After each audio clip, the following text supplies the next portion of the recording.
Marami ang naglalabas na balita. Sa ngayon, walang matibay na ebidensya na nagkatampuan o nag-away ng seryoso sina Tim Cone at RJ Abarientos. Ang kumalat na usapan ay nag-ugat sa isang incident sa PBA Finals kung saan nakita si Coach Tim Cone na galit na pinagsabihan si RJ sa sidelines matapos ang ilang pagkakamali sa laro. Ano talaga ang nangyari? Well, sa Game 1 ng Finals laban sa TNT, may mga pagkakataon na nagkamali si RJ sa depensa at desisyon sa opensa. Kilala si Coach Tim bilang isang coach na mataas ang standards at hindi nag-aatubiling pagalitan kahit ang pinakamagagaling niyang manlalaro kapag may mali. Dahil dito nakita sa telebisyon at mga larawan na tila inis na inis siya kay RJ Abarientos.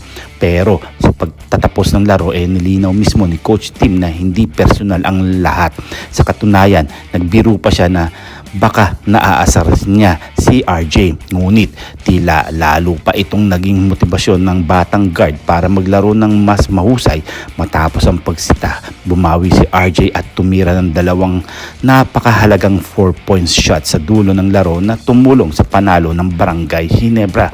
Paano ito tinanggap ni RJ Abarientos? Well, imbis na masaktan o magtampo, ipinakita ni RJ ang pagiging profesional na inamin niya na naiintindihan niya kung bakit siya pinagsabihan ni Coach Tim Cone.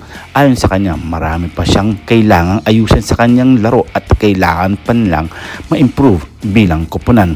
Ibig sabihin, hindi niya itinuring na personal na pag-atake ang pagsigaw ni Coach Tim. Sa halip, tinanggap niya ito bilang bahagi ng coaching at paghubog sa kanya bilang isang mas mahusay na player. Bakit malabong may tunay na tampuhan? Kung susuri na ang mga pahayag ni Coach Tim Cone nakaraang mga buwan, makikitang malaki ang tiwala niya kay RJ Abarientos. Pero siya mismo ang isa sa mga nagtulak para madraft si RJ sa Ginebra noong 2024 at sinabi niya may potensyal itong maging elite player. Well, alam naman natin na si Coach Tim Cone ay isa sa pinakamagaling na coaching sa PBA at pinakamaraming kampiyonato na naibigay sa Barangay Ginebra. Well, syempre alam naman natin sa basketball lalo na sa antas ng PBA, normal lang na pagalitan ng coach ang kanyang mga player. Ginawa rin ito ni Coach Tim nung kina Johnny Abarientos, Scottie Thompson at marami pang iba. Hindi siya nangangahulugan ng personal na alitan kundi bahagi ng kompetisyon at disiplina.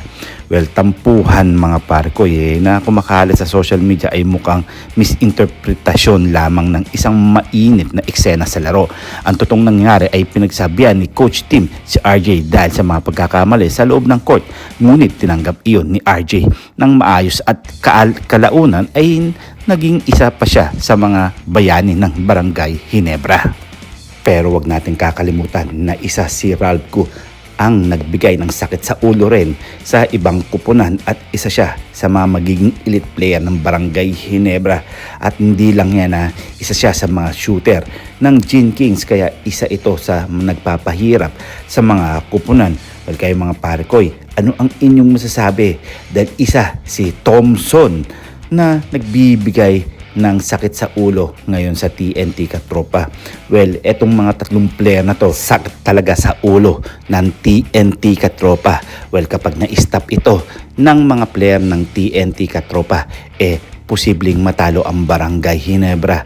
Pero alam naman natin, si Coach Tim Cone, maraming pwedeng gawin na adjustment para matalo nila ang TNT dahil alam naman natin na 3 beses na sila tinalo sa finals. Well, mga parekoy, ano ang inyong masasabi dito? Hintay-hintay na lang tayo kung talagang sino ang magkakampiyon ngayong 2026 Finals Game 7. And this is Don The Boy Vlogs. I'm out. God bless you all.